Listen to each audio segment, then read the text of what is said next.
नमस्कार फ्रेंड्स, मैं मंजरी चतुर्वेदी हूँ दिल्ली से। मेरी उम्र 55 साल है और मैं प्रोफेशन से एक जर्नलिस्ट हूँ। मेरा जन्म इलाहाबाद में हुआ। मैं एक साहित्यिक और मीडिया बैकग्राउंड से आती हूँ। मैं अपने फैमिली में 4th जनरेशन मीडिया में हूँ और मेरे बाद 5वीं जनरेशन भी मीडिया में आ चुकी है। मेरी जो पढ़ाई है वो यूपी में अलग अलग शहरों में हुई क्योंकि मेरे फादर ट्रांसफरेबल जॉब करते थे। उसके बाद मैंने ग्रेजुएशन के लिए किया दिल्ली यूनिवर्सिटी से। फिर मैंने पीजी डिप्लोमा किया जर्नलिज्म में। हिंदी लिटरेचर और मास कम्युनिकेशन में मैंने मास्टर्स डिग्री की। मैंने हालांकि कभी सोचा नहीं था कि मैं जर्नलिस्ट बनूंगी। बचपन से मुझे लिखने पढ़ने का शौक था। ये शौक धीरे धीरे कब मेरे भीतर बैठता गया और मेरा करियर बन गया मुझे पता ही नहीं चला। मैंने रेडियो के लिए काम किया, मैंने दूरदर्शन के लिए काम किया। जब मैं कॉलेज में पढ़ती थी तब मैं इन सब के लिए काम करती थी। मैं लिखती भी थी अखबारों में और विभिन्न पत्र पत्रिकाओं में। फिर धीरे धीरे ये मेरा प्रोफेशन बना। हालांकि घर में थोड़ा सा इसका विरोध भी हुआ क्योंकि मैं अपने परिवार की पहली लड़की थी जिसने जॉब किया। मैं अपने परिवार की पहली लड़की थी जिसने इंटरकास्ट मैरिज की। असल में परिवार को ये लगता था कि एक पत्रकारिता जो है वो लड़कियों के लिए प्रोफेशन नहीं है। आज से तकरीबन 30-35 साल पहले बहुत ही अनकन्वेंशनल माना जाता था ये प्रोफेशन लड़कियों के लिए। लेकिन मेरे पिता ने मेरा बहुत सपोर्ट किया। मैं अपने परिवार की बड़ी बेटी थी तो उन्होंने कभी मुझे, जहां सिर्फ लड़की होना का एहसास रहना जरूरी है, अगर उसको छोड़ दिया जाए, तो उन्होंने कभी मुझे इस चीज का एहसास नहीं होने दिया कि मैं एक बेटी हूं या एक लड़की हूं। उन्होंने हमेशा मुझे अपने बड़े बेटे की तरह ट्रीट किया और यही वजह है उन्होंने मुझे बहुत प्रोत्साहित किया मुझे इस प्रोफेशन में आगे बढ़ने के लिए। उसके बाद पिता के बाद मेरे पति ने भी मुझे बहुत सपोर्ट किया। इस प्रोफेशन में आके मुझे दुनिया को जानने का, समझने का और दुनिया को परखने का बहुत मौका मिला। मुझे लगता है कि आज मेरे पास जो अनुभव है वो शायद अगर मैं इस प्रोफेशन में होती नहीं तो मुझे वैसा अनुभव नहीं मिलता। मैंने हालांकि शुरुआत तो बहुत सॉफ्ट बीट से की थी, लिटरेचर, फैशन, ग्लैमर। फिर उसके बाद मैं कला संस्कृति को कवर करते करते मैं आज पॉलिटिकल बीट पे काम कर रही हूँ। अगर मैं कहूँ कि हिंदी के रीडर्स के लिए फैशन के बारे में लिखने की शुरुआत मेरे पेपर ने, मेरे अखबार ने और मैंने की तो गलत नहीं होगा। कुछ ही समय में मैंने फैशन की जो कवरेज थी वो अंग्रेजी पब्लिकेशंस के बराबर में ले आई। मैं हमेशा से फैशन के बड़े बड़े मैंने इवेंट देखे और जब भी मैं देखती थी तो मैं हमेशा दर्शकों के बीच से ही देखा करती थी।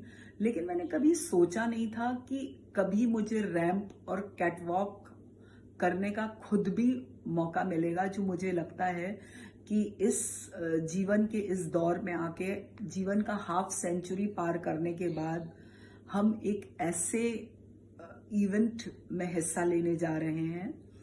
लेकिन कहते हैं ना कि जिंदगी जो है वो हमेशा बहुत ही अनप्रिडिक्टेबल होती है, एक बहुत ही अप्रत्याशित होती है। जिंदगी अपने आगोश में हमेशा ऐसी चीजें छुपाए होती है जिसकी आपने कभी कल्पना नहीं की होती है।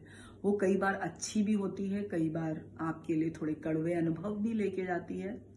बाकियों की तरह जिंदगी मेरे लिए भी उतार चढ़ाव भरी रही है।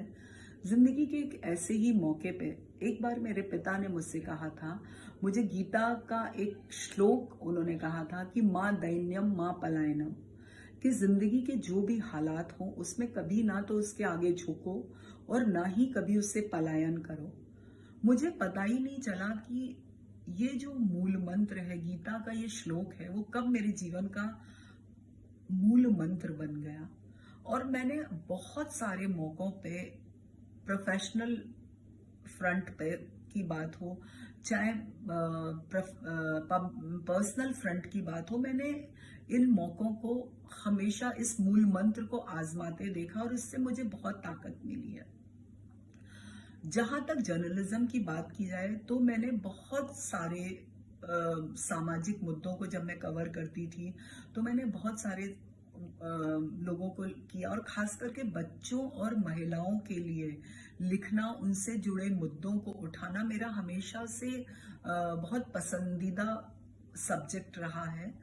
अगर मैं बात करूं कि महिलाओं के लिए काम करते करते मैंने देखा, और जिस तरह की उनकी जिंदगियों को, उनके संघर्षों को देखा, तो मुझे लगता है कि हर स्त्री में अपनी एक खूबी होती है, उसकी अपनी एक खूबसूरती होती है, उसकी एक ताकत होती है। अगर स्त्री को एक पैर टिकाने की जगह मिल जाए तो उसे हमेशा सिर्फ एक मुट्ठी आसमान की जरूरत होती है, जिसमें चंद कतरे धूप के, चुटकी भर चांदनी, थोड़े से सितारे और फूल मिल जाए, तो उसके बाद वो अपना जहां खुद सजा लेती है।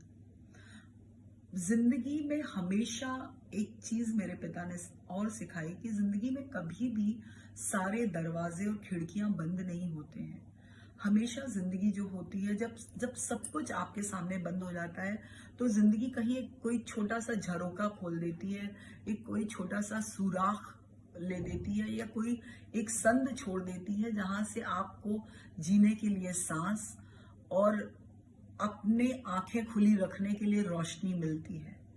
मैं अपने आने वाली जो जनरेशन है, या मैं मुझसे जो छोटी मेरी बहनें हैं या मेरी बेटियां हैं, उनसे मैं हमेशा एक बात कहना चाहूंगी कि आप खुल के जिंदगी जिए, आप जो चाहती हैं वो करना कीजिए, लेकिन इस आपाधापी में जो स्त्री का मूल स्वभाव है, उसका मूल चरित्र और पहचान है, उसे मत खोइए, और न ही किसी को इतना अपने ऊपर हावी होने का मौका दीजिए कि वो आपके भीतर की जो स्त्री है उसको ही खत्म कर दे।